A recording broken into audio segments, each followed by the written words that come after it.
Hey friends, welcome back to my channel. My name is Jessie. If you are new here, I do all kinds of lifestyle videos, motherhood vlogs, but I also do a couple videos a month of my budget, and I show you like a budget with me toward the middle of the month for the next month, showing you what I'm planning for the month. And then I show you, usually comes out within the first week of the next month. Does that make sense? For example, it is May 1st right now. I am closing out my April budget and I'm showing that to you now. But I wanted to jump into this right away because it's Ivy's nap time. We all know I have limited time. Let's look and see what happened in May. Yep. You're so annoying. Okay, just had Ben take the wind chime down, so hopefully that quiets down. And Cora's walking around. What are we doing here? Whatever, we're just gonna have to jump into this. If you see me looking down, I'm looking at my screen, but I already started the screen recording. So this month we did bring in about $1,100 extra than I was anticipating. Some of that was I got a small YouTube payment. Ben got a raise, which we hadn't anticipated in the overall budgeting income. And then he also got a payment from his mom, who he does personal training for a little, so she pays us every couple months for that. We also got a very small tax refund from North Carolina. We got an ATM refund and interest.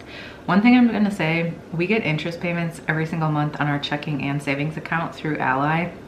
I love Ally. We have been making a good chunk of interest back on our savings account, and I really love that because it's just like easy money that's just sitting there. It might as well be making new money. So if you're looking for like a high yield savings account, definitely think that Ally is a great option. Okay, so our fixed expenses were pretty much the same this month. It looks like we're a tiny bit over on car insurance, so I must have something set up there wrong. Yeah, everything else is normal. These like apps and TV subscriptions, they're all under Ben's name, so I have no idea what any of them are. So like I'll just get like random charges and I put them in there. That's why I kind of have like $30 set out, because some months I'll get like a random charge and some months I won't. Then my little business expenses area, if you don't know, I'm a freelance writer. I also do YouTube. I don't make much from YouTube, so it's not even like tracked or anything, but if you use certain programs or go work at a coffee shop, I can write some of that stuff off. So that's why I keep track of it. So my Canva account, I write off, my Notion account, my YouTube Premium account, TubeBuddy, Apple, like iPhone space, and then Spotify and Libsyn for my podcast. I have not done my podcast since I was pregnant basically, but I still want to keep it out there just because I think that there's some really helpful episodes. It's called Chronically Healing. It's a chronic illness podcast. It's just like not my passion anymore because A, I don't have time to do a podcast, B, I don't have space in this house to do a podcast, and C, it just like wasn't what I wanted to be spending my time doing anymore. But I think that some of the episodes are really good. So if you're a chronic illness girly or guy, go check out that podcast and there might be some episodes that you like. And then the last thing is miscellaneous. Now I'm gonna talk about this in a minute, but I've been trying to use my new credit card to pay for stuff. I'm like kind of afraid of credit cards because we've gotten ourselves in some dangerous areas in the past, but I'm trying to use it to like get points and like cash back and stuff like that. The one problem is I'm noticing, and this might be confusing because it's confusing to me, but like I'll pay a bill and then I'll look at it, like the statement, and then if I spent $8 at the coffee shop, I'll put that in $8 as a coffee shop. I don't have like a credit card line item. I like try to break out every expense.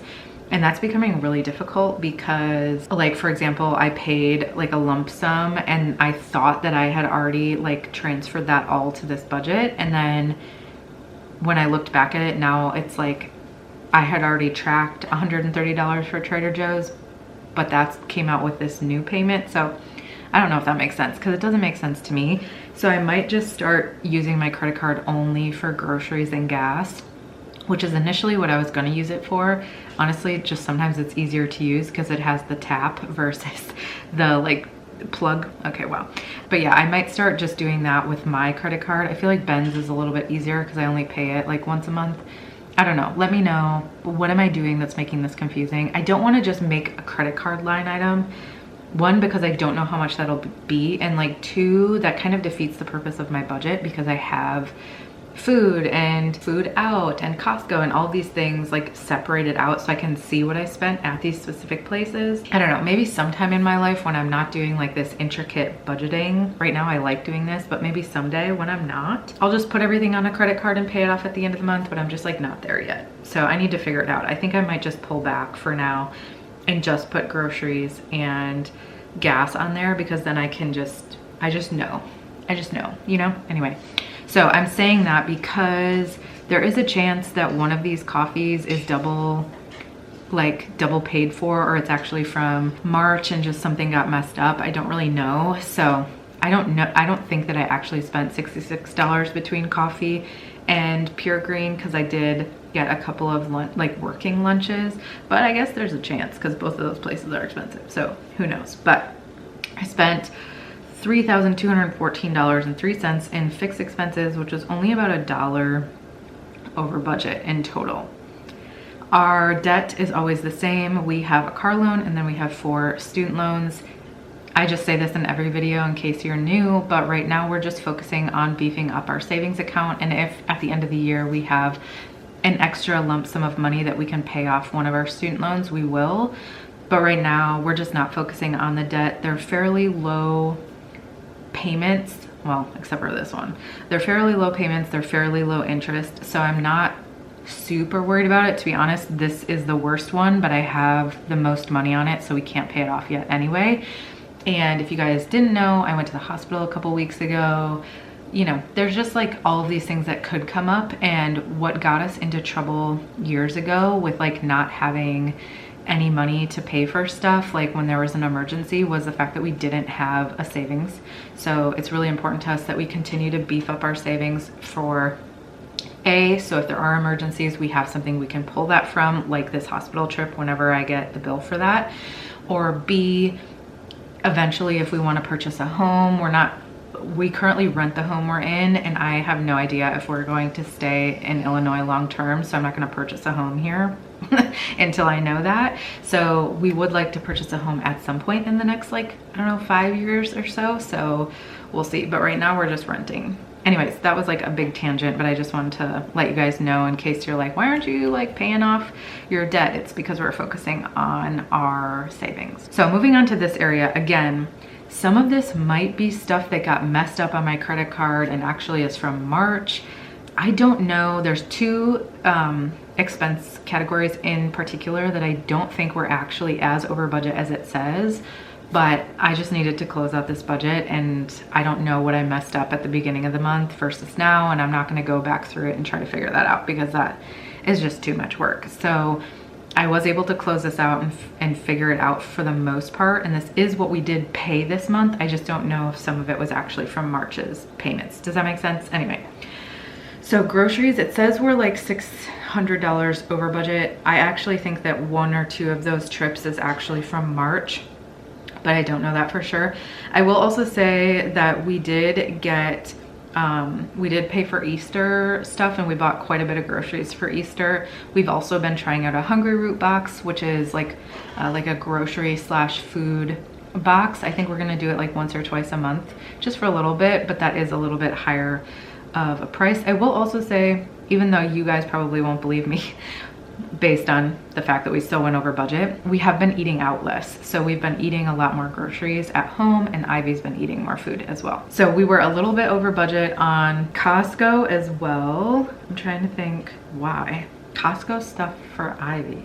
Oh, that's why. Oh my gosh. We actually were very under budget on Costco because I had a gift card from last month. That's a whole other story, but we bought Ivy that like blue couch that we have in our living room if you watch my vlogs, and then we also bought her a water table. So that's why we're fairly over budget this month. We also bought like a couple gardening things, but most of that is stuff for Ivy.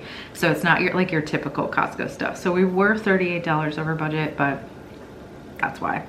So we were about $100 over budget on restaurants. I'm gonna like bitch about this for a second because I can, but we actually didn't spend a ton of money We have $16 of hospital food in here that Ben had to pay for while we were there because he needed food. I've gotten like a couple things from the coffee shop. We got Indian food a couple, like last weekend. We went on a date to Mago, I don't know. Very, very good though. But I will say a big one is Uber Eats Indian Harvest. That is the restaurant where I was eating what was supposed to be boneless chicken and a bone lodged in my throat, and I had to stay in the hospital for almost 16 hours and had to go in the operating room, get it taken out, the whole thing. So we spent like almost $100 on that because I loved this Indian food place and it's really far away. So we got it Uber Eats. So it was like overpriced. We got a ton of food because when I do order from there, I get a lot. So we have food for like days. All of that was wasted. That was $100 of our $200 budget that was wasted. And I reached out to Uber Eats a couple days later and asked them to at least look into the food safety issue and refund my like $20 meal because it had a bone in it and it like hurt me. And I didn't even ask them to refund the whole meal because what happened is like that happened and we had to like rush out of the house and go to the hospital. So we left all the food out and it all went bad. So it went bad in the sense that it was out for hours and we couldn't eat that. Plus I wouldn't have eaten it anyway because then I was like traumatized about it. So this is a big long story about like Uber Eats literally wouldn't refund me like $17 for a meal because they said it was past their 48-hour window. And I was like, well, I was in the hospital for almost 24 hours of that. So I'm sorry that the next day I was recovering and I didn't like reach out to you and tell you this. They literally, they won't even like talk to me. Like I've tried to like reach out to them multiple times, anything. They won't give me anything. And I'm not trying to like get money out of it or get anybody in trouble or any of those things, but I'm like, you really can't refund like a $17 dish that had a bone in it that sent me to the hospital. F you, Uber Eats. So just saying, I'm never using Uber Eats again. So anyway, moving on. That's why that one's so over budget. We actually were fairly good this month with that, even though anyway, whatever. So medication supplements, we didn't end up using as much as I thought. We were very over budget on household. Now I will say there were a couple of big things. We got an outdoor table from Home Depot. Ben got so much plant shit. Oh my God, I'm just like over the gardening stuff. We had to get an air fryer because ours broke. And I think I told you guys like last month we had to get a blender. So these are like, you know, $100 to $150 things that I wasn't expecting, just like a couple other things. But I do think some of these things in here might also be from last month or something got messed up with me paying the credit card. So these are the two areas that I don't think that they're actually that over budget, like what it's showing. I do think they're over budget. I just don't know that it's by that much. So it's not super accurate, but it's just gonna be what it is and I'm gonna have to work on it moving forward. I spent $114 on beauty. I got some new like makeup skincare from Typology. We were over budget on personal spending and that was, I got 2 shirts from Dick's. Ben bought me a gift from Anima Mundi, which was like over $100. We got some clothes from Old Navy. We got some Amazon clothes and some onesies for Ivy. So some of that we technically were going to spend in May. So I'm hoping that it'll even out and we actually won't spend that in May. We were under budget on doctors. However, I will say that my colposcopy bill came in, which was something I was anxious about months ago. And it was $500 and some dollars, but I put it on my credit card because they wouldn't let me pay it online. So I had to like write in my credit card number and send it back, which is so annoying. So I know that that'll be coming out of my credit card at some point, but I'm guessing it'll come out in May. So technically we would have been over budget. We'll be over budget in May on doctors, but it is what it is. Unless I take it out of savings, but I don't really know what I'll do. We were a little bit under budget on utilities. We were under budget on gas. We only got gas twice. We were under budget on car. we were under budget on dog stuff. Miscellaneous, we were over budget. We got a couple of random things. Our Illinois taxes came out, which was like $365. We paid for an Eat Move Rest app, a webinar, like just a couple random things. So we were definitely over budget on miscellaneous this month. So according to this, we were over budget by $1774.82 this month, which is a lot of money. We are not gonna have this type of disposable income to play around with come next year when we're no longer getting money from the business that Ben used to be a part of. Ben and I were just talking about this, and it's like fine and everything's okay, but we are gonna just have to like pay attention next year and get a little bit better in these next 6-7 months of the year, 7-8 months of the year, to like not have as much red. And if it is red, it's only over by a little bit or something like that, so that we're ready for when things change and we have less of an income next year, even though our expenses will be the same. Moving on to this section, which is the good section. We didn't spend any money on birthdays or anything like that. We did still put $439 into savings, which is great. That was the money I had left over at the end of this month, so that's what I put over. Again, if that colposcopy bill would have came out, we wouldn't have had anything over. We actually would have been over budget this month, but it didn't come through yet. So just the $439, which is still great and still amazing. And then I also put $840 away for my business taxes in case we have to pay anything in at the beginning of next year. I'll have a good like cushion of money saved up so that we don't have to take it out of our personal savings. So we put about $1,279.98, so $1,280 basically into savings, which is really good. So that leaves us with spending $11,257.68, which is a lot. I remember when we used to live on much less than this, much less than this, and off of credit cards. So I'm always grateful at the end of the month, even when there is these big red sections, that we were still able to put money in savings. We're not putting anything on credit cards and not being able to pay it off. And I'm just grateful for where we're at money-wise. But thank you so much for watching. I hope you guys enjoyed this video, and I will see you in the next one.